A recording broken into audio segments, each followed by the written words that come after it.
अस्सलाम वालेकुम। प्रोग्राम आज के अखबार के साथ मैं हूं रजा अब्बास और हमेशा की तरह कुछ मौज़ूआत आज के इस प्रोग्राम में हम उन्हीं मौज़ूआत के ऊपर बात करेंगे। मुल्की सियासी मंजरनामे में जिस तरह से कशीदगी बरकरार है, बिल आखिर पाकिस्तान तहरीक इंसाफ के चेयरमैन और साबिक वज़ीर आज़म इमरान खान की जानिब से हतमी तारीख दे दी गई है लॉन्ग मार्च की, और 25 मई को ये कहा गया है पाकिस्तान तहरीक इंसाफ की क़यादत की जानिब से कि श्रीनगर सपहर 3 बजे आपसे मुलाकात होगी। ये कल पेशावर में अहम प्रेस कॉन्फ्रेंस करते हुए इमरान खान ने अपने तमाम कारकुनान को दावत दी है और ये भी कहा कि हर शोबे से ताल्लुक़ रखने वाले अफराद को मैं ये कहता हूँ कि आप आएँ, ये सियासत नहीं है, ये जिहाद है। इसके साथ साथ उन्होंने ब्यूरोक्रेसी, पुलिस और अफवाज पाकिस्तान को भी पैगामात दिए हैं और ये भी साथ में कहा कि अफवाज पाकिस्तान जब ये खुद अब ये कह चुकी है कि हम न्यूट्रल हैं तो फिर उन्हें न्यूट्रल भी रहना चाहिए।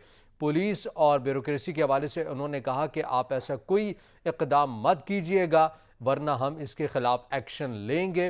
तो तमाम चीज़ों को पैगामात भी जारी कर रहे हैं, अपना लाहेअमल भी बता रहे हैं कि हम आएंगे, हमारा लॉन्ग मार्च, हमारा ये धरना जो है बड़ा पुरअमन रहेगा और हम तब तक नहीं उठेंगे। हमारा यक नुकाती एजेंडा है और वह एजेंडा ये है कि आप असम्बली को तहलील कर दें और हमें इलेक्शन की तारीख दे दें। अगर आप ऐसा कर देते हैं तो हम वापस चले जाएंगे, अगर ऐसा नहीं होता तो फिर जिस हद तक भी हमें जाना पड़ा हम जाएंगे और अपने मुतालबात मंजूर करवाएंगे। जबकि दूसरी जानिब अगर बात की जाए नई मखलूत हुकूमत के हवाले से तो वज़ीर दाखिला राना सनाउल्लाह कहते हैं कि अगर मेरी ज़ाती राय हो तो मैं देख लेता हूँ कि ये कैसे घरों से बाहर निकलेंगे, लेकिन बहरहाल हमारी हुकूमत नहीं है, एक मखलूत हुकूमत है। मिल के तमाम जो कायदीन हैं वो मुशावरत से एक हतमी फ़ैसला करेंगे और उसके बाद ही हिकमत अमली बनाई जाएगी और उसी के मुताबिक इनसे डील भी किया जाएगा। इससे पहले भी हमने देखा कि इस्लामाबाद पुलिस में भी बड़ी सतह के ऊपर तबादले भी किए गए पाकिस्तान तहरीक इंसाफ के लॉन्ग मार्च के हवाले से भी।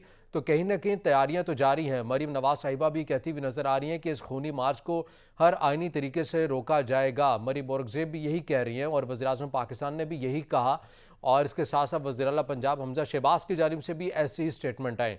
तो मुल्की सियासत के अंदर एक बार फिर से कशीदगी बरकरार है और 25 मई इसलिए भी पाकिस्तान के लिए अहम है कि IMF के साथ आपके जो मुज़ाकरात हैं वो हतमी शक्ल इख्तियार कर जाएंगे कि आप उस प्रोग्राम में रह सकते हैं कि नहीं रह सकते हैं। तो उस सूरत के अंदर जब पाकिस्तान के अंदर एक सियासी बेयकीनी की सूरत हाल होगी तो उस सूरत में इस जो प्रोग्राम है जिसकी हमें अशद ज़रूरत है, हमारे माशी प्लान को अगर हमने अपनी इकॉनमी को मुस्तहकम करना है तो उस सूरत के अंदर अगर मुल्क के अंदर बेयकीनी रहेगी तो फिर कैसे इदारे, मालियाती इदारे हमारे पर एतबार करेंगे और इस प्रोग्राम को हमारे साथ बेहतर तरीके से डील करेंगे या कंटिन्यू रखेंगे। ये बड़े अहम सवालात हैं और इसके ऊपर यकीनी तौर पर सियासी कायदीन को ही सोचना चाहिए। लेकिन बहरहाल अब तो तारीख का ऐलान हो चुका है। आज के प्रोग्राम में हम इसी हवाले से बात करेंगे और इसके साथ साथ हम बात करेंगे पंजाब असम्बली में भी कल की जो सूरत हाल रही और इजलास को 6 जून तक मुलतवी किया गया। तहरीक अदम एतमाद स्पीकर पंजाब असम्बली परवेज़ इलाही के खिलाफ जमा हुई थी, लेकिन वजूहात की बिना के ऊपर तहरीक अदम एतमाद को कैंसिल कर दिया गया। नून लीग का इस हवाले से कहा गया कि कारकुनान मौजूद नहीं थे। वह हमने देखा कि किस तरह से ये तहफ़्फ़ुज़ात सामने आते रहे कि दरवाजे बंद किए गए हैं और ये तमाम जो चीज़ें हैं वो हमारे सामने आई और इसके ऊपर भी हम बात करेंगे कि पंजाब असम्बली में क्या हो रहा है। गवर्नर पंजाब अभी तक नहीं है, दूसरी असम्बली भी भिजवा दी गई है वज़ीर आज़म पाकिस्तान की जानिब से सदर ममलिकत को। आइन के मुताबिक 15 या 15 के बाद मज़ीद 10 दिन होते हैं कि असम्बली को रोका जा सकता है, लेकिन उसके बाद आइन ये कहता है कि वज़ीर आज़म के जो तजवीज़ करदा जो नाम है वही गवर्नर पंजाब हो सकता है। तो बहरहाल ये पंजाब का जो आइनी बहरान है ये क्या समत अपना रहा है और ये बेहतर तरीके से डील हो पाएगा या कशीदगी बरकरार रहेगी, हम इसके ऊपर भी बात करेंगे। और यकीनी तौर पर वज़ीर ख़ारजा बिलावल भुट्टो के दौरा जो चीन है उस हवाले से भी हम बात करेंगे। बड़ी अहम पेशरफ़्त भी हुई हैं उस हवाले से। अब बात करेंगे कि ख़ारजा अमूर के ऊपर जिस तरह से हमें मुहाज़ का सामना है तो ये नई मखलूत हुकूमत उसको बेहतर तरीके से डील कर रही है या नहीं कर रही है। इन तमाम अमूर के ऊपर बात करेंगे और इन तमाम अमूर के ऊपर बात करने के लिए हमें टेलीफोनिक लाइन पर ज्वाइन किया है मोहम्मद इमरान खान, सीनियर साफ़ी तज्ज़ियाकार। उनके साथ होंगे ब्यूरो चीफ लाहौर अनीम कमर साहब। आप दोनों मेहमानों का बहुत शुक्रिया। सबसे पहले मोहम्मद इमरान खान साहब आपकी जानिब में आऊँगा। 25 मई ऐलान कर दिया गया है पाकिस्तान तहरीक इंसाफ की जानिब से लॉन्ग मार्च का, धरने का। ये कहा गया है कि मुतालबात जब तक मंजूर नहीं होंगे हम नहीं उठेंगे, हर हद तक हम जाएंगे भी और हमारा यकनुकाती एजेंडा यही है कि असम्बली को तहलील कर दिया जाए और इलेक्शन की तारीख दे दी जाए।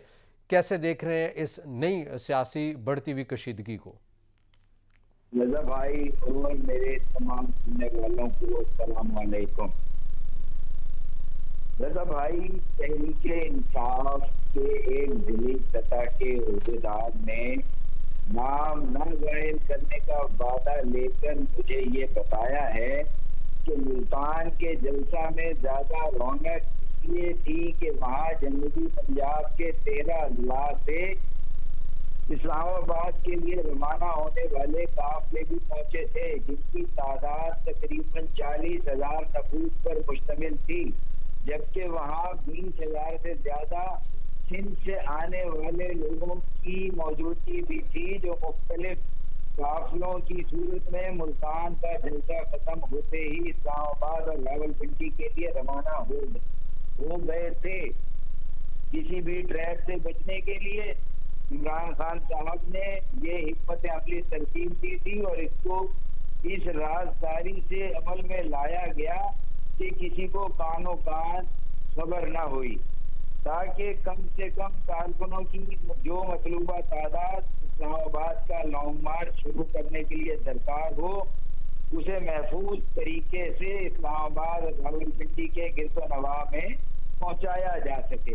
इस खबर का सच्चा होने के हवाले से मेरे पास कोई सबूत नहीं, मगर मेरा ये वजदान है कि ये खबर सच हो सकती है, इसलिए दरोबर गर्दन रावी कहकर पेश कर रहा हूँ। अगर ये बात सच है तो बहुत हैरानी की बात है।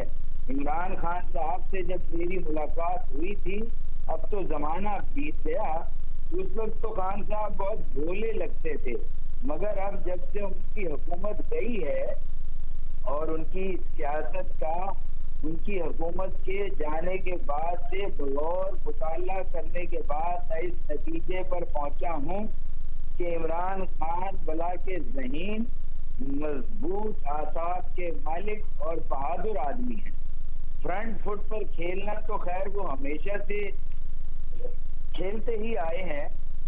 सियासी तजर्बा और खासकर हुकूमती तजर्बा उनके पास नहीं था, लेकिन मुझे लगता है कि इन तमाम सियासतदानों से तन्हा मुकाबला करते करते उनका तजर्बा भी इन सबके करीब आ गया है, और यही वजह है कि वो एक फकीदुल मिसाल अवामी तहरीक की क़यादत कर रहे हैं। सही भाई। अच्छा हनीफ साहब, आप मुझे बताइएगा कि जिस तरह से हमने देखा कि मुल्तान के अंदर जो जलसा हुआ, पहले ये कहा गया था कि मुल्तान में इस्लामाबाद आने की तारीख बता दी जाएगी, लेकिन उसके बाद वो मामला ताख़ीर हुई उसके अंदर और हिकमत अमली को तब्दील कर दिया गया। फिर ये कहा गया कि पेशावर से फ़ैसला आएगा कि इस्लामाबाद में कब आना है। तो फिर 25 से 29 मई ये तो तारीख बताई जा रही थी, लेकिन ज़्यादा जो बातें हो रही थी वो यही हो रही थी कि 29 या 30 मई तक जो है पाकिस्तान तहरीक इंसाफ कॉल दे सकती है। 25 मई नहीं इतनी बात की जा रही थी। तो 25 मई आपको क्यों लगता है कि कोई ख़ास मुंतखब करके ये दी गई है तारीख, क्योंकि IMF के साथ मुज़ाकरात भी होने हैं? इस हवाले से भी अहम है कि अगर मुल्क के अंदर बेयकीनी की सूरत हाल रहेगी तो मालियाती इदारे नहीं कर सकेंगे इस प्रोग्राम को कंटिन्यू। वो सवालात उठाएंगे कि आपके मुल्क के अंदर एक कशीदगी है, तो कैसे आपको नहीं पता कि आपकी हुकूमत मुस्तहकम है या नहीं है? तो क्या ये वजह भी हो सकती है, या फिर नहीं ऐसी कोई वजह हो नहीं सकती है और ऐसे ही तारीख एक दे दी गई है? मेरा ख्याल है इस पहलू को भी नजरअंदाज नहीं किया जा सकता, क्योंकि जिस वक्त पाकिस्तान तहरीक इंसाफ की हुकूमत के खिलाफ अदम एतमाद आई थी, तो उन दिनों में जब इनको यकीन हो गया कि अब अदम एतमाद इनके खिलाफ कामयाब हो जाएगी, तो उन दिनों में जो फैसले किए गए, खासतौर पर मईशत के हवाले से, पेट्रोल की कीमतों के हवाले से, तो वो फैसले ऐसे ही थे कि उनका असर जो है वो आने वाले हुक्मरानों पर पड़े और वो उनको टैकल ना कर सके उस सारी सिचुएशन को।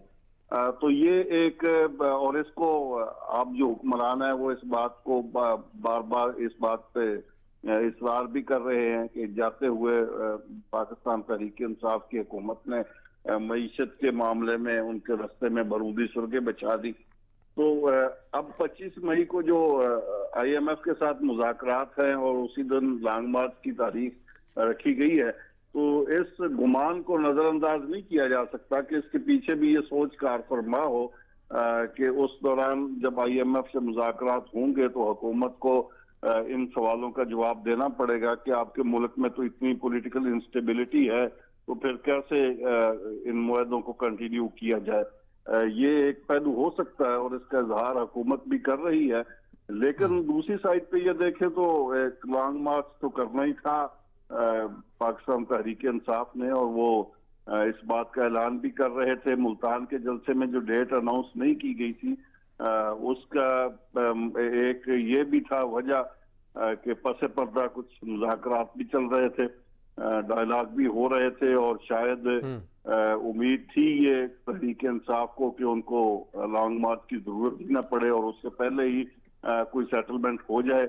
लेकिन जब सेटलमेंट नहीं हो पाई और वो मुज़ाकरात जो पसे पर्दा हो रहे थे वो कामयाब नहीं हुए, तो फिर डेट की अनाउंसमेंट करना पड़ी और फिर 25 मई की डेट जो है वो अनाउंस कर दी। लेकिन बहरहाल ये इस हवाले से नुकसानदेह है पाकिस्तान के लिए, पाकिस्तान की मईशत के लिए। तो उसी दिन आपके मुज़ाकरात IMF के साथ हो रहे होंगे और आप उनके साथ आगे के मामला तय करना चाह रहे होंगे, और उसी दिन आपके मुल्क में एक बड़ी एक्टिविटी शुरू हो जाएगी जिसका अंजाम पता नहीं क्या होगा।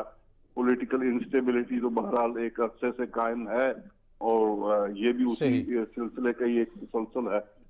ठीक है। अच्छा अनीफ साहब, मुझे बताइएगा, जिस तरह आपने ये कहा कि कहीं ना कहीं पसे पर्दा मुज़ाकरात चल रहे थे लेकिन नहीं यकीन दहानी करवाई जा सकी, लेकिन कल बड़े सीनियर सहाफ़ी ये भी तज्ज़िया करते रहे कि बहुत हद तक जो मामला है वो कहीं ना कहीं तय पा चुका है। 25 या 25 से पहले या 25 के कुछ ही दिनों बाद जो है वो मामला एंड हो सकता है, क्योंकि इस नई मखलूत हुकूमत ने जब कौमी सलामती कमेटी के इजलास बुलाने का कहा कि हम पेट्रोलियम मसनूआत या माशी पॉलिसीज़ उस इजलास में करते हैं, तो उस इजलास को भी मुस्तरद कर दिया गया।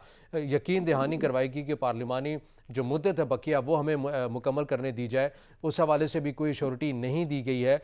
और यही कहा गया कि आप इलेक्शन करवाएं, तारीख जो है वो अनाउंस कर दें, असम्बली को तहलील कर दें कि टैक्स का कोई सेटअप आ जाए। तो ऐसी भी बातें कल बड़े सीनियर तज्ज़ियाकार करते रहे। मैं सवाल का जवाब आप दोनों मेहमानों से लूँगा, मगर नाज़रीन यहाँ एक ब्रेक का कहा जा रहा है, ब्रेक के बाद दोबारा हाजिर होंगे, तो यहीं से गुफ्तगू का आगाज़ जारी रखेंगे। हमारे साथ रहिएगा।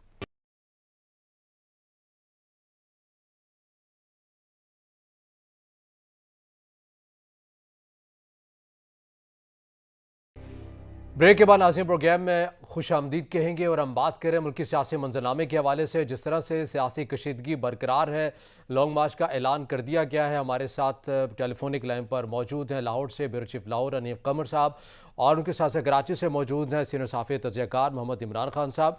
अनीफ साहब, वही सवाल जो ब्रेक में जाने से पहले आपके सामने रखा कि कुछ सीनियर सहाफ़ी तो तज्ज़िया कर रहे हैं कि बहुत हद तक मामला तय पा चुके हैं, केयर टेकर्स की बात हो रही है, तो आपको भी ऐसा ही लगता है कि कोई मामलात इस नहज के ऊपर पहुंच चुके हैं कि शायद लॉन्ग मार्च के कुछ ही दिनों बाद, या हो सकता है कि नौबत ही ना आए, ये 1-2 दिन में ही ऐसा कुछ हो जाए, तारीख मिल जाए और उसके बाद ये तमाम तर जो मामला है एक नई समत जो पाकिस्तान की जो पॉलिसी है वो इख्तियार कर रहे हैं? मेरा ख्याल है कि अगर कोई मामला तय पा चुके होते तो मंजर आम पर भी आ चुके होते। आज पाकिस्तान मुस्लिम लीग और उसकी हुकूमत इत्तेहादी जो जमातें हैं वो आज मिल बैठ रही हैं, वो आज फैसला करने वाली है कि इस हुकूमत को कंटिन्यू करना है, कोई बड़े फैसले करने हैं या नहीं करने, या क्या सूरत हाल है। इस सारे मामलात में जो बुनियादी किरदार है और जो मरकजी किरदार है और जिसकी तरफ दोनों फरीक देख रहे हैं, हुकूमत भी उसी जानब देख रही है और इस वक्त की अपोजिशन जो है वो भी उसी जानब देख रही है, वो है एस्टेब्लिशमेंट का किरदार। आप जानते हैं कि इमरान खान साहब जब एस्टेब्लिशमेंट ने न्यूट्रल होने का ऐलान किया तो उन्होंने बड़ी तनकीद की इस पे और बड़े बार बार उन्होंने कहा कि न्यूट्रल होने का ना कोई इस्लाम में जवाब है ना कोई दीन में जवाब है, और न्यूट्रल तो पता नहीं क्या होता है, जो कुछ भी वो कहते रहे। लेकिन अब कल जब उन्होंने अनाउंसमेंट की लॉन्ग मार्च की तो उन्होंने कहा कि नहीं, अब आपको न्यूट्रल रहना चाहिए, आप न्यूट्रल हैं तो आपको न्यूट्रल ही रहना चाहिए।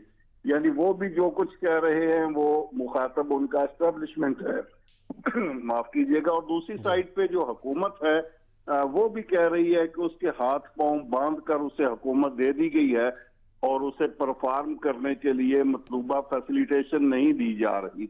और उनका भी मुतालबा ये है कि अगर हुकूमत उनसे करवानी है और उन्होंने हुकूमत को कंटिन्यू करना है, अहम फैसले करने हैं, तो इन अहम फैसलों का बोझ तमाम स्टेक होल्डर्स को बर्दाश्त करना होगा और आपस में मिलकर ये हुकूमत को चलाना पड़ेगा। इस हवाले से अगर कोई मामला तय पा चुके होते तो क्लियर कट हुकूमत इस वक्त अनाउंस करती कि वो हुकूमत कर रही है और ये फैसले करने जा रही है, और फिर वो अवाम को भी एतमाद में लेते। आपको पता है कि अभी तक तो प्राइम मिनिस्टर ने इतने दिन गुजरने के बावजूद कौम से खिताब तक भी नहीं किया, जो कि एक रवायत भी है हमारे यहाँ के जो भी प्राइम मिनिस्टर बनता है वो अपनी पॉलिसी और अपनी जो है वो कौम से खिताब में वो वाजे करता है। अभी तक तो इतनी कंफ्यूज्ड हुकूमत है कि उसके प्राइम मिनिस्टर ने कौम से खिताब तक नहीं किया।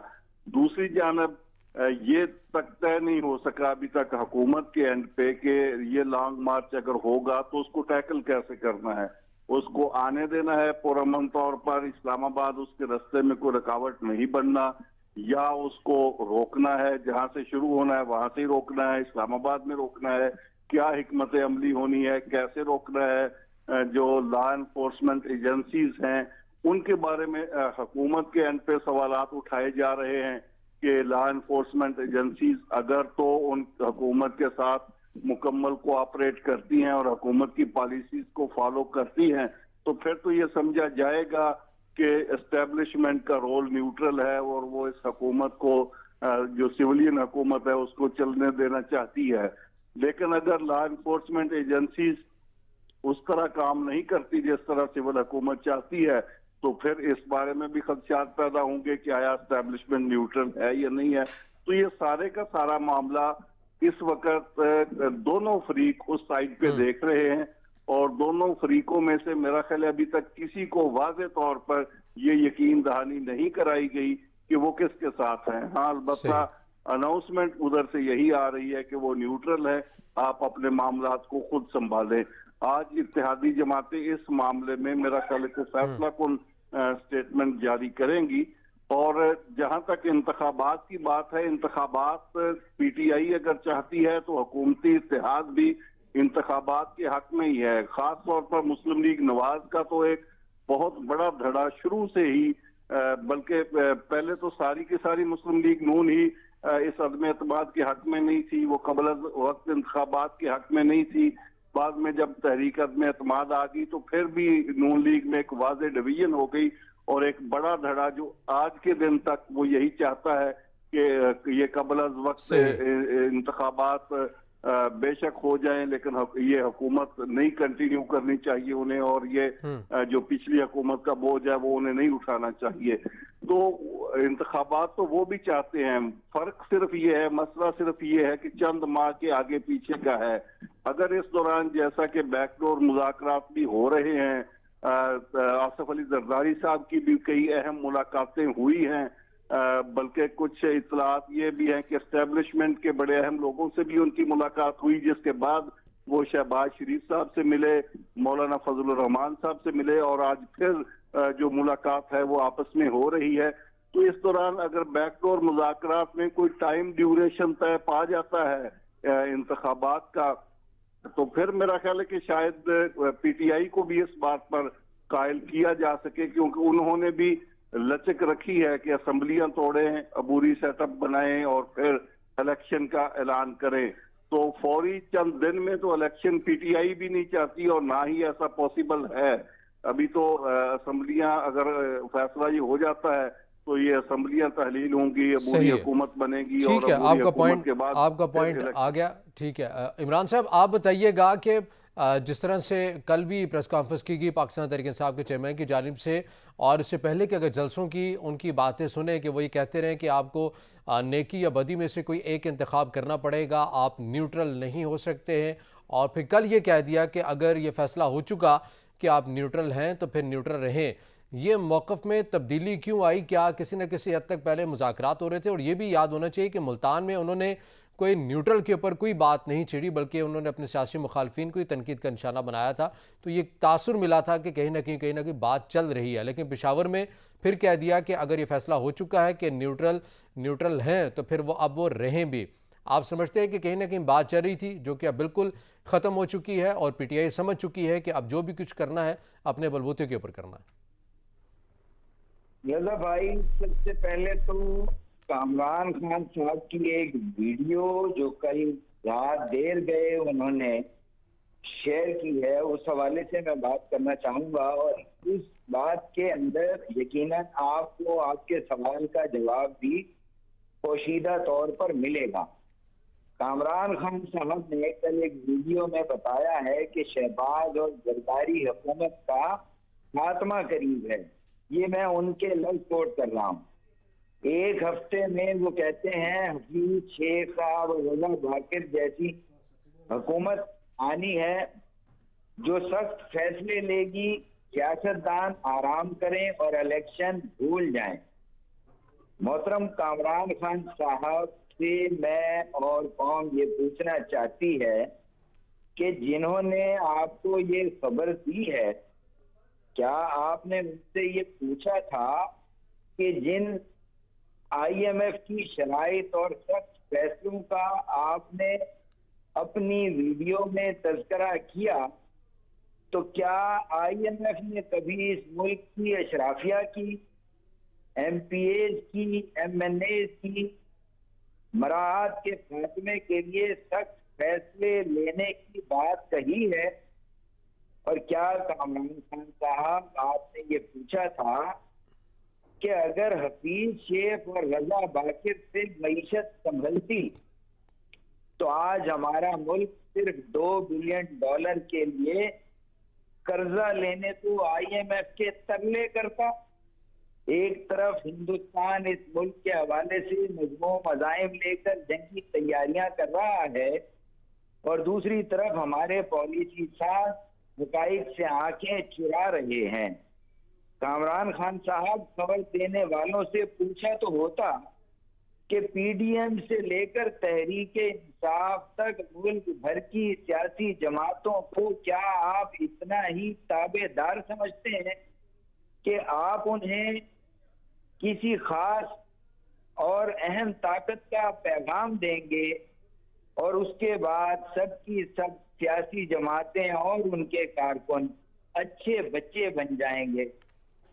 आंखें खोलो भाई, खुदारा आंखें खोलो। मैं बड़ी दर्दमंदी से कहता हूं, इस मुल्क की अदलिया से चीफ जस्टिस ऑफ पाकिस्तान साहब से, जनाब जनरल बाजवा साहब से, सियासतदानों से, सियासी कारकुनों से, शहबाज शरीफ साहब से, जरदारी साहब से, इमरान खान साहब से हाथ जोड़कर कहता हूं कि खुदारा मुल्क का सोचें, मुहाज आराई से गुरेज करें। 3 साल के लिए एक कौमी हुकूमत को सुप्रीम कोर्ट से इजाजत लेकर किसी खास इंतजाम के तहत लाएं, मुकम्मल एहतसाब हो और फिर इंतखाब की तरफ जाएं। अगर फौरी इलेक्शन मुमकिन नहीं तो सबसे आसान हल ये भी हो सकता है कि सुप्रीम कोर्ट को किसी भी वक्त अपना साबका फैसला सोयो मोटिव लेकर खत्म करने या नजर सानी की अपील पर नजर सानी फरमाते हुए फैसला करने का मुकम्मल इख्तियार है। सही, लेकिन आपने ये कहा कि अदालतों से इख्तियार लेकर ये चीज़ें कर लें, तो फिर पार्लियामेंट को ख़त्म कर दे, क्योंकि पार्लियामेंट ही इस जमहूरी निज़ाम के अंदर सुप्रीम होती है। अगर यही फैसले कहीं से लिख कर इदारों की जानिब से दिए जाने कि इतनी मुद्दत के लिए हुकूमत आ जाए, चली जाए, तो फिर यानी कि आप ये कह रहे हैं कि तज्ज़िये अब ये किए जा रहे हैं कि एक नया सेटअप या एक नया तजर्बा कर लिया जाए और उसी की बुनियाद के ऊपर मुल्क को चलाया जाए, और ये 74-75 सालों में जो तजर्बे किए गए हैं ये कारामद साबित नहीं हुए हैं, ना ही इन्हें खुद से चलने दिया गया है। तो लिहाजा ज़रूरत है कि अब एक नई ज़मीन के ऊपर एक नया बीज लगाया जाए, अब उसका तजर्बा कर लिया जाए। रजा भाई, इस मुल्क को भी अब एक नए आईन की जरूरत है, एक नया इमरानी मुआहदा इस कौम को दरकार है।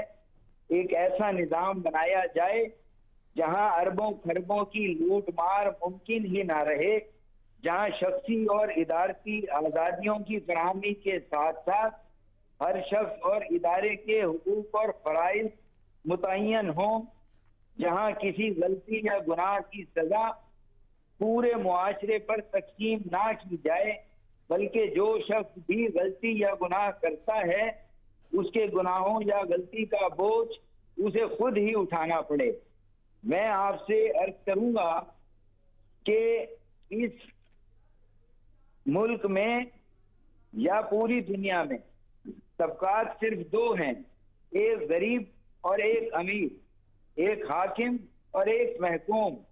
अदालतों पर तनकीद की गई, दोनों पार्टियों की तरफ से तनकीद की गई, मगर अदालतों ने दोनों पार्टियों के लिए रात को अदालतें खोल दी और मुल्क की सियासी अशराफिया को, दोनों पार्टियों में मौजूद सियासी अशराफिया को रिलीफ मिल गया। पिसता कौन है इस निजाम में? सिर्फ आम आदमी, लोअर मिडिल क्लास और मिडिल क्लास।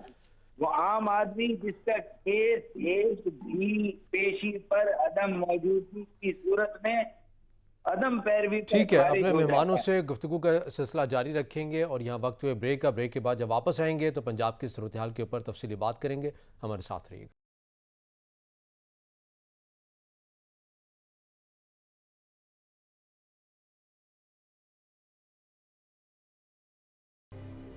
ब्रेक के बाद नाज़रीन प्रोग्राम में आपको दोबारा खुश आमदीद कहेंगे और हम बात करेंगे प्रोग्राम के इस हिस्से में पंजाब में जिस हद तक आइनी बहरान है। कल भी पंजाब असम्बली का इजलास हुआ और उसके अंदर हमने देखा कि फिर एक बार फिर से 6 जून तक मुलतवी किया गया। तहरीक अदम-ए-एतमाद इस तनाज़ुर में पेश की गई थी पहले स्पीकर पंजाब असम्बली के अगेंस्ट, लेकिन तहफ़्फ़ुज़ात रहे। मीडिया को भी ये खबरें सामने आती रही कि मीडिया कारकुनान को अंदर नहीं जाने दिया जा रहा, दरवाजे बंद कर दिए गए हैं। फिर उसके बाद सियासी कारकुनान को अंदर नहीं जाने दिया जा रहा। फिर ये खबर आई कि गेट खोल दिए गए हैं, अंदर तक रसाई दे दी गई है। तो ये क्या मामला चलता रहा। फिर उसके बाद तहरीक अदम-ए-एतमाद खुद ही कैंसिल भी की जाती है और उसके बाद से नून लीग की जानिब से मौक़िफ़ सामने आता है कि दोबारा तहरीक अदम-ए-एतमाद वाला जो मामला है हम उसको रखेंगे। तो कल क्या होता रहा, कल तमाम तर पंजाब असम्बली की क्या सूरत हाल रही, इसको कवर करते रहे, तमाम तर चीज़ों के ऊपर खुद ग्राउंड में मौजूद रहे हमारे ब्यूरो चीफ लाहौर अनीफ कमर साहब। अनीफ साहब बताइएगा कल पंजाब असम्बली में क्या चलता रहा मामला? साहब, ये पंजाब असम्बली के मामले पे भी बात करेंगे, लेकिन अगर आपकी इजाजत हो तो ब्रेक से पहले जो गुफ्तगू हो रही थी मैं उस पर अगर थोड़े कमेंट कर लूं तो फिर इस पे बात कर लेते हैं। जी जी। ये जो बात हो रही थी कि कौमी हुकूमत तश्कील दी जाए एक और सुप्रीम कोर्ट की इजाजत से किया जाए ये सारा कुछ, और इसमें सबसे पहले एहतसाब हो और उसके बाद फिर इलेक्शन हो, तो हमारे यहाँ ये जो एक बड़ा मशहूर कुन नारा है कौमी हुकूमत का और पहले एहतसाब और फिर इंतखाब का नारा, ये कोई नया नारा नहीं है। कम अज कम मैं तो जब से जर्नलिज्म में आया हूँ, ये 22-23 साल हो गए हैं, उस वक्त से हम यही नारा सुनते आ रहे हैं।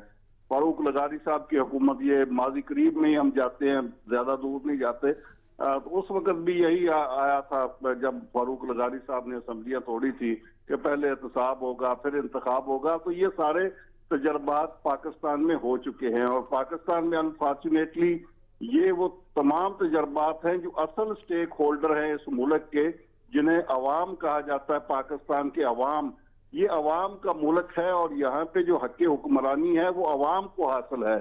यहाँ पे जितने भी हुक्मरानी के तजर्बे हुए हैं उसमें सबको शामिल किया गया है, लेकिन अवाम को शामिल नहीं किया गया। ये जब तक आप अवाम को शामिल नहीं करेंगे और अवाम की मर्जी से आने वाली हुकूमत को आप हुकूमत नहीं करने देंगे, उस वक्त तक कोई तजर्बा आपका कामयाब नहीं होगा। आपने जितने भी तजर्बे किए उसमें असल स्टेक होल्डर जो है अवाम, उसको नजरअंदाज किया गया। तो इसलिए यहाँ ना किसी इमरानी मुआहदे की जरूरत है, सबसे बड़ा इमरानी मुआहदा आईन पाकिस्तान मौजूद है और उस आइन के अंदर हर किसी का किरदार मुतय्यन है, हर इदारे का, हर शख्सियत का किरदार मुतय्यन है। असल मसला है उस आइन पर इम्प्लीमेंटेशन का। जब उस आइन को बंदूक के जोर पर मुस्तरद कर दिया जाता है या उसको एब्रोगेट कर दिया जाता है तो सारे बहरान फिर पैदा होते हैं। जब आप ताकतवर को किसी भाषण से नहीं रोक सकते। ये जो इमरानी मुआहदा है उसकी पाबंदी जो है, आप सिर्फ उसकी इम्प्लीमेंट करवा दे। आपका जो इमरानी मुआहदा मौजूद है वो उस पर सबका इत्तेफाक है, किसी कोई ऐसा पाकिस्तान में ऐसी कोई फोर्स नहीं है जिसका उस इमरानी मुआहदे पर इत्तेफाक ना हो। इसलिए मेरे ख्याल में ये सारे तजर्बात नए अमरानी मुआहदे बनाने के और कौमी हुकूमत बनाने के और एहतसाब के, ये सारे हो चुके हैं। अब खुदारा माफी देनी चाहिए पाकिस्तान को और पाकिस्तान के अवाम को, और उन लोगों से भी पूछ लेना चाहिए जिनका ये मुल्क है, जो इस मुल्क में रहते हैं, कि आप किसको हक हुक्मरानी देते हैं। और उसको पूछने का बेहतरीन तरीका इलेक्शन ही होते हैं। आप फेयर एंड फ्री इलेक्शन होने दें, जिसकी भी हुकूमत बनती है वो हुकूमत चलाएगा और इंशाल्लाह कामयाबी से चलाएगा। ठीक है। और अब आते हैं पंजाब की सूरत हाल की तरफ। पंजाब में जिस तरह की सिचुएशन ये डेवलप हुई, ये बहरान को कल का पैदा नहीं हुआ, ये उसी दिन से है जब से मरकज में है, और किसी न किसी तरीके से ये बहरान इंटरलिंक करता है मरकज को। अब पंजाब में कल अचानक जो पंजाब असम्बली का इजलास तलब कर लिया गया, उसके पसे पर्दा भी यही मकासद थे कि एक तो परवेज इलाही साहब जो स्पीकर हैं उनके खिलाफ अदम एतमाद की करारदाद ऑलरेडी मौजूद थी, डिप्टी स्पीकर के खिलाफ भी मौजूद थी। तो फिर जिस तरह का माहौल वहां पे क्रिएट किया गया, आपने भी बताया, वहां पे सिक्योरिटी लगा दी गई, दरवाजे बंद कर दिए गए, और फिर 5-6 मिनट के अंदर अंदर इजलास किया गया। और उस दौरान हुकूमती अरकान इजलास में नहीं थे, सिर्फ जो है अपना नून लीग के अरकान मौजूद नहीं थे, और सिर्फ परवेज इलाही और उनके हामी अरकान थे, और उन्होंने वो रिजेक्ट कर दी करारदाद जो परवेज इलाही साहब के पास थी। उसके बाद फिर उनका इजलास हुआ नून लीग वालों का, और वहां पे ये हिकमत अमली तय की गई कि दोबारा अदम एतमाद जमा करवा दे। अब वो दोबारा अदम एतमाद जमा हो गई। अब एक बार फिर जोड़ तोड़ का सिलसिला शुरू हो गया नए सिरे से। कल एक रुकने असेंबली हैं नून लीग के फैसल नियाजी, उन्होंने इस्तीफा दे दिया स्पीकर को। तो अब चूंकि वो 25 अरकान जो डी सीट हुए हैं, उसके बाद जो बाकी तादाद बचती है उसमें नून लीग दावा कर रही है कि उसके पास 3-4 अरकान की अक्सरियत है, जबकि पीटीआई और चौधरी परवेज इलाही के लोगों की कोशिश है कि वो अब अक्सरियत को गेन कर लें। तो अब फिर एक बार फिर जोड़ तोड़ और एक दूसरे को मनाने का और सिलसिला शुरू होगा। और अगर कोई ठीक है, मेरे पास बिल्कुल वक्त जो है वो ख़त्म हो चुका है, 1 मिनट रह गया आखिरी। इमरान साहब, मैं आपसे जानना चाहूँगा, पंजाब का जो आइनी बहरान है, आपको कि इसके अंदर सदर मुमलिकत को तो कहीं ना कहीं किरदार अदा करना पड़ेगा, क्योंकि पार्लिमानी निज़ाम में गवर्नर का मसला अभी तक बरकरार है। तो पार्लिमानी निज़ाम के ऊपर आप कैसे वज़ीर आज़म की तजवीज़ को मुस्तरद कर सकते हैं? इसके ऊपर कहीं ना कहीं तो बैठना पड़ेगा तमाम स्टेक होल्डर्स को। भाई माजरत के साथ कहूँगा, बुरा मत महसूस कीजिएगा कि यहाँ आज के प्रोग्राम में ये महसूस हो रहा है कि मैं बात नहीं कर सका, और जब मैं 2 जुमले बोलता हूँ उसके बाद मुझे काट दिया जाता है, और इस तरह से मैं प्रोग्राम को कंडक्ट नहीं कर पा रहा। और यानी जो चीज मैंने तैयार की है, मैं अपने नहीं, वक्त के दामन में जितनी गुंजाइश थी, मेरी कोशिश रही है कि बराबरी की सतह के ऊपर वक्त दिया जाए, और आप प्रोग्राम जब अपलोड होगा आप देख भी सकते हैं। नहीं, मुझे कम से कम 5 से 7 मिनट दिया करें, क्योंकि मैं एक आपसे मैंने सवाल पूछा था, आपसे इस सवाल का जवाब दे सकते थे, लेकिन बहरहाल चलें, आपने अपने तहफ़्फ़ुज़ात का इज़हार किया। वक्त बिल्कुल ख़त्म हो चुका है। सीनियर सहाफ़ी तज़कियाकार मोहम्मद इमरान खान हमारे साथ मौजूद थे, और लाहौर से ब्यूरो चीफ लाहौर अनीम कमर साहब हमारे साथ मौजूद थे। आप दोनों मेहमानों का बहुत शुक्रिया। नाज़रीन, आगे प्रोग्राम से इतना ही, इजाज़त दीजिए। अल्लाह हाफ़िज़।